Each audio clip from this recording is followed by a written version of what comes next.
In today's video, I'm going to show you the best guitar to buy on a budget. My name is Rob Reed. Let's get into it. If you're like me, you're watching you're spending like crazy these days, and prices for everything keeps going up and up. The last thing you want to do is buy a cheap guitar and find out it's a piece of junk. There's a few things we talked about and what to look for when buying a great guitar in my last video, but this time I'm going to factor budget into it. Let's check it out. So price is the number one thing to consider when buying a guitar on a budget. You should be able to find something great in the $200 range. Next thing you should consider when buying a guitar on a budget is playability.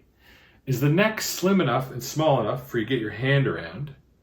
Are the strings close enough to the fretboard, or the action close enough to the fretboard so you can press the strings down without hurting your fingers? And can you move up and down the neck easily? Next is sound quality. Does the guitar sound great? Does it resonate when you strum it? When you dig in, is it louder?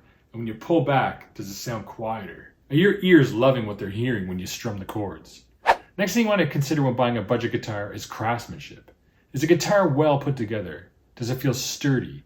Does the wood feel like it's high quality? How's the neck? How's the body? And finally, the last thing you want to consider when buying a budget guitar is the brand name. Is it a recognizable company that's been around for a long time, producing quality instruments with good reviews? Well, I've got good news for you. I found the best budget guitar to buy on a budget. This is a Yamaha F325D. Beautiful guitar. It is $229 on Long & McQuade, Canadian. And I'm sure it's a lot cheaper in the States. It's super nice to play. Beautiful neck. Kind of a little bit smaller so you can get your fingers around it. Action is really nice and low. And it's really easy to slide and move up and down the neck and play bar chords. The sound quality is great. It seems to resonate forever. And when I dig in, it can get loud and dynamic. And when I play quieter, it's responsive to that too. All the notes seem really even and hold a nice tone.